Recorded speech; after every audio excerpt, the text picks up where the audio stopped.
So I knew I wanted to get to at least 60, but I like my scatter plot because we're going to draw the trend line on here. I want it to be able to show other values besides just what's on the table. So what I want you guys to do is take the data that's given and create a scatter plot. So I set it up for you, so you guys are going to create the scatter plot. So here's what I got. It looks pretty linear, right?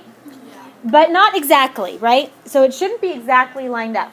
So what you are going to do on the next page, it wants us to draw the trend line. So you need to use something straight to draw your trend line. You can't just do this. Well, I'm going to just connect all the dots, and there we go. Like, that is not a trend line. So what you guys need to do is, like, the side of your paper, the edge of your paper, your ID card, if you have a ruler, draw a line, and I'm going to use red. Draw a line that gets as close to as many points as possible. Now, when a panda is not born yet, how much does it weigh? 0. So we know we need to start through the origin. And then my thing will get there. And then you are going to want to draw a line that goes all the way through the graph that's touching as many points as possible. So that's what mine looks like. Okay?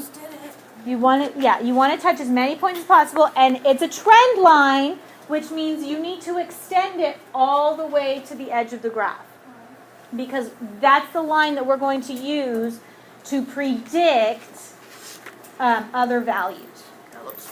Okay.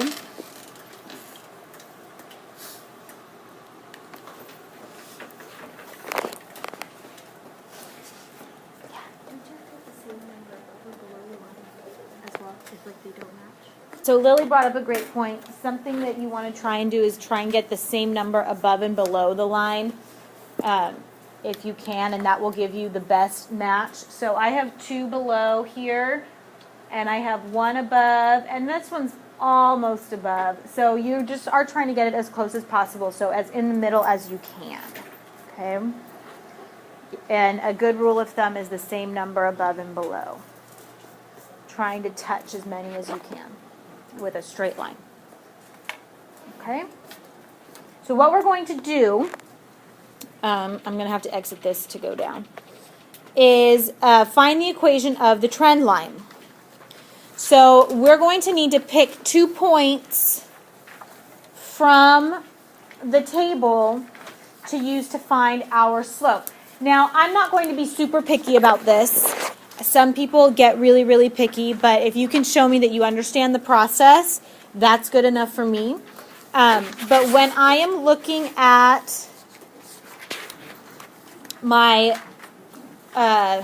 line of best, or my trend line, I'm going to try and pick points that are touching that line. So I think I'm going to use, and I'm going to circle them, probably this one. So 8 and 37.9. And the other one that it's pretty close to touching is 3. So I'm going to, on my graph, I'm going to use that one. So, but really, I'm not going to be so picky that if you don't pick the points that I am thinking you should pick, I'm going to mark you down. You just need to be able to show me that on your trend line, those are the ones that are closest to the line.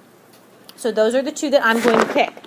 So to find the trend line, first we need to do slope formula. So I picked my 2 coordinates. That's step 1. Step 2 is to use the slope formula. So slope formula, y1 minus y2 over x1 minus x2. So my slope is going to be, I'm going to pick the bigger number, so 37.9 minus 12.5 over 8 minus 3. Okay, so let's do that really quick. If you picked a different point, that's okay. There's no right or wrong. And actually, I had picked, those points are different than the ones I had originally picked when I made my answer key, so I have to redo it. I picked the 54.9. Yeah, and so as long as you're showing your work and I can tell what you did, you'll be fine. So 25, on mine, that's 25.4 over 5,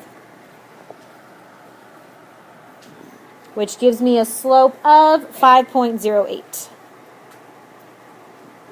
If you picked different points, your slope might be different. When I did this originally, I used the 0.4 and 17.1, and then 8, the 8, 37.9, and I got a slope of 5.2. So those are pretty close, but your slope should be somewhere around positive 5 point something, okay? As long as you're showing your work, that's okay with me if you pick different points. So we have our slope, we have a point, so we're going to use point slope form. So that's going to be y minus y1. I'm going to pick 12.5 because it is smaller. Equals the slope, 5.08 times x minus x1. So for me, that's x minus 3.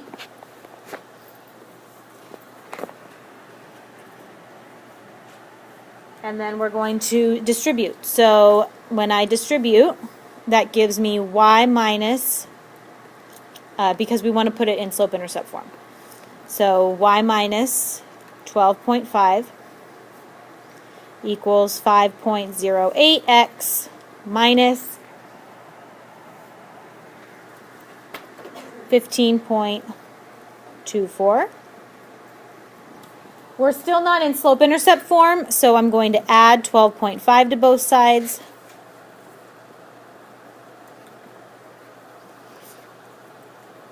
And I get y equals 5.08 minus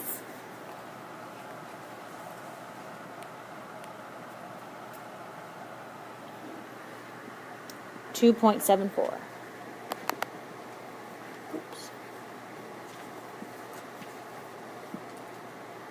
So that is my slope-intercept form. Y equals 5.08 x, minus 2.74. Okay? So using the 2 points that I picked, that is going to be the trend line equation. Your equation might be different if you chose 2 different points. It's okay, as long as you are showing your work and I can follow what you are doing. Have I said that enough times? Mm-hmm. Okay. So then the question is to estimate the weight of a 7-month-old panda. Is 7 months in our range or outside of our range? In our range. So that is called what? It's not extrapolation. Interpolation, because it's inside our range. So that means that I'm going to plug in 7 for what value? For x. So using the equation that you got, you are going to plug in 7 for x. So for me, that's 5.08 y equals times 7 minus 2.74. So 5.08 times 7 gives me, and I didn't give you guys a lot of room, I'm sorry, 35.56 minus 2.74.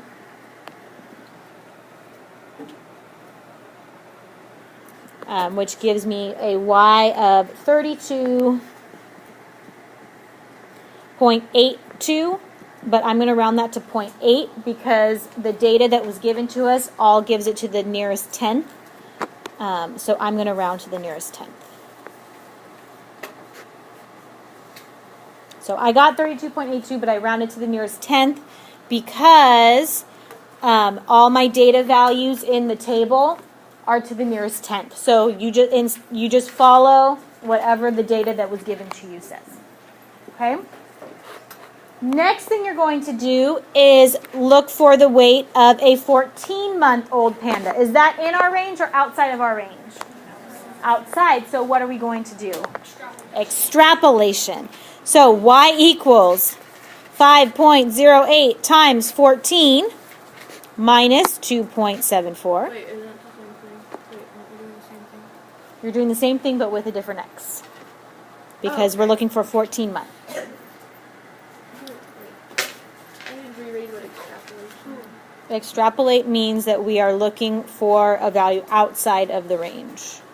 So something that's outside of the data set that was given. Oh, Because 14 is bigger than 12. Make sense? yeah, I was confused. Okay, so for that I got 68.38.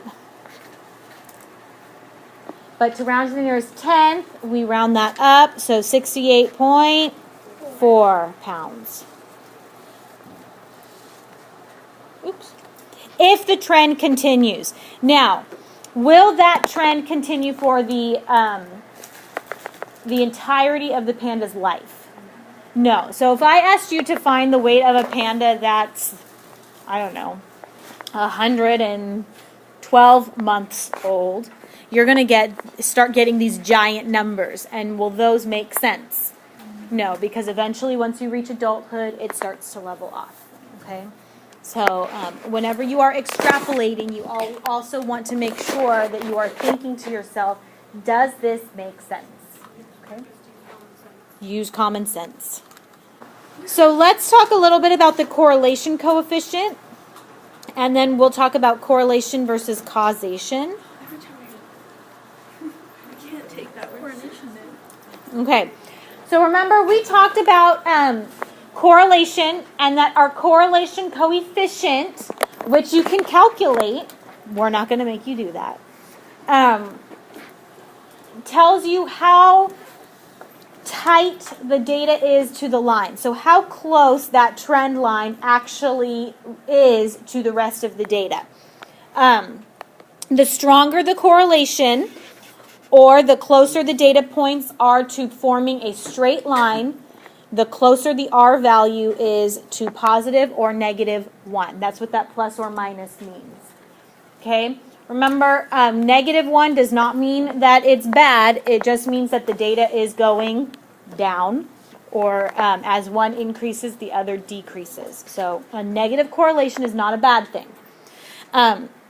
So on your test, on your quiz, on your homework, basically what you guys are going to be given, until I start asking you to do it on the calculator, because the calculator will do this for you, is to estimate what the correlation coefficient is.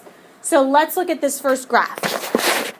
I only give you 4 options: positive 0.9, negative 0.9, positive 0.09, and negative 0.09. I can already eliminate 2 of these answers. Why? Melody, what do you think? If they're positive, but does the graph here show a positive correlation or a negative correlation? Negative. So cross out 0.9 and 0.09. We know those are not options. So then the question is, how close are these to forming a line? Do these points look pretty linear to you? Pretty close to being a line, right?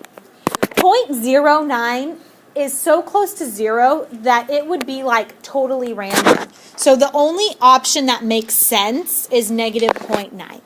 Okay?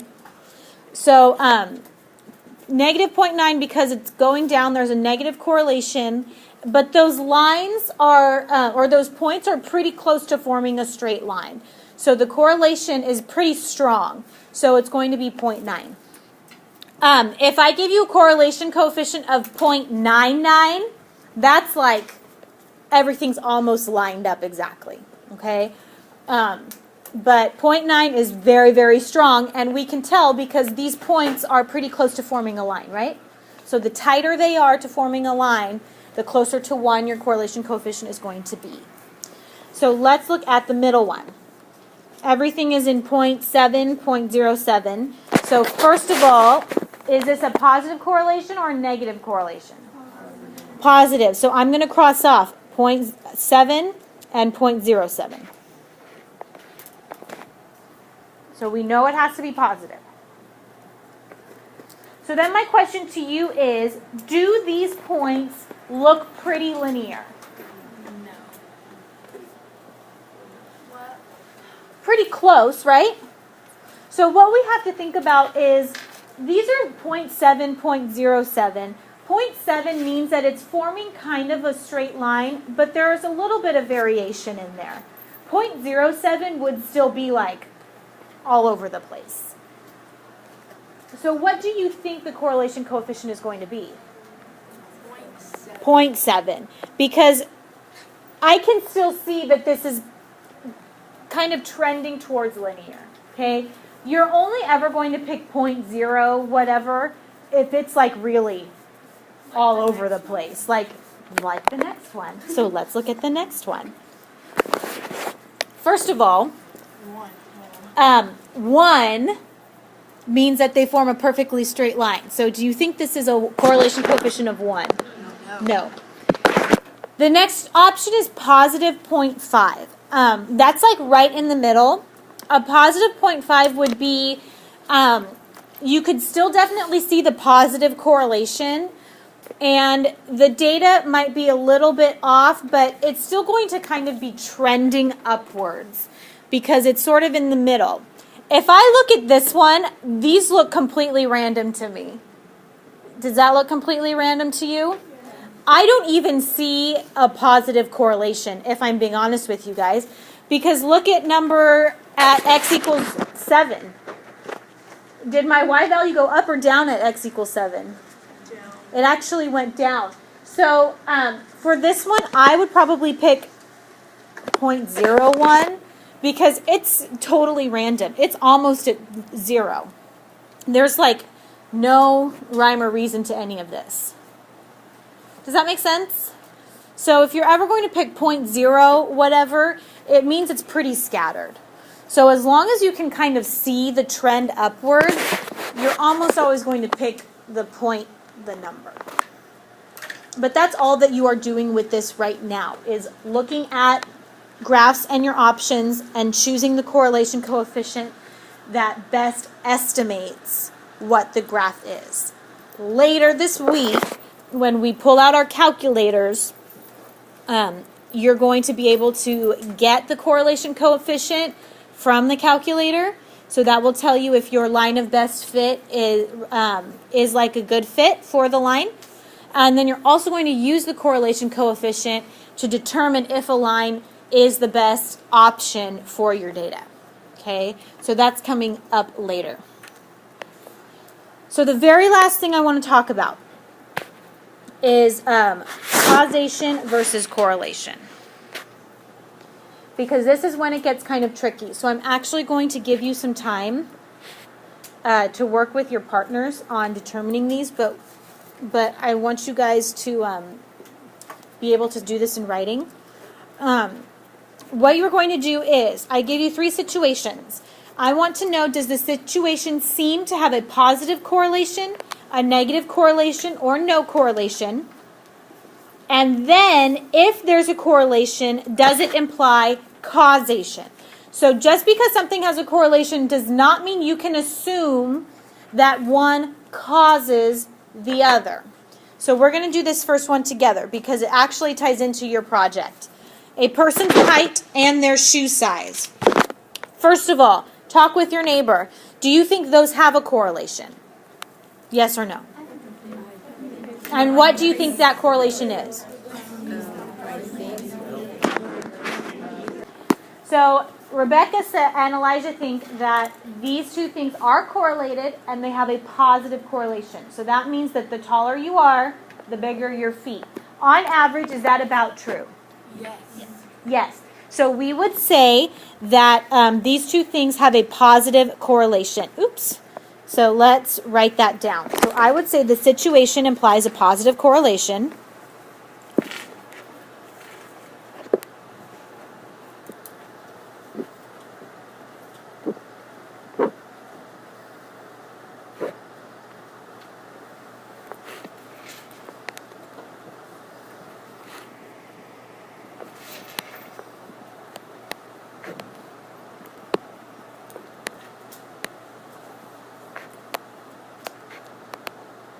Now, obviously, there are exceptions to the rule.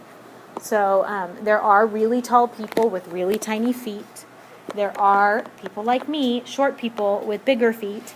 So that tends to be the general correlation, but obviously it does not always happen. But now I want you guys to think. Does your height cause you to have big feet? Who says yes?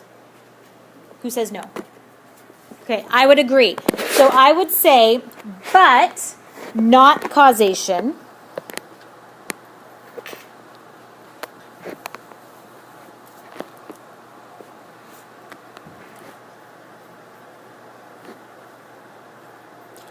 And then we have to explain why. Because, oops.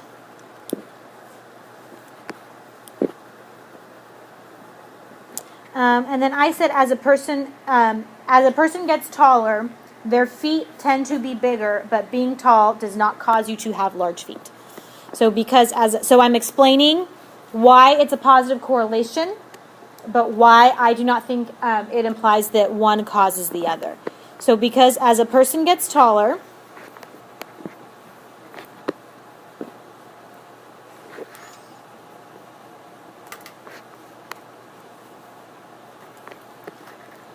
their feet tend to get bigger.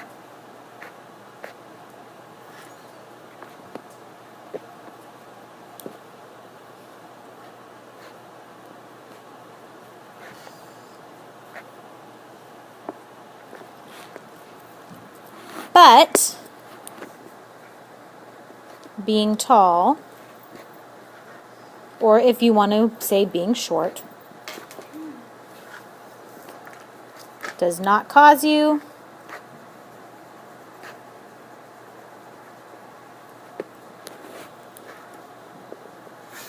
to have large feet.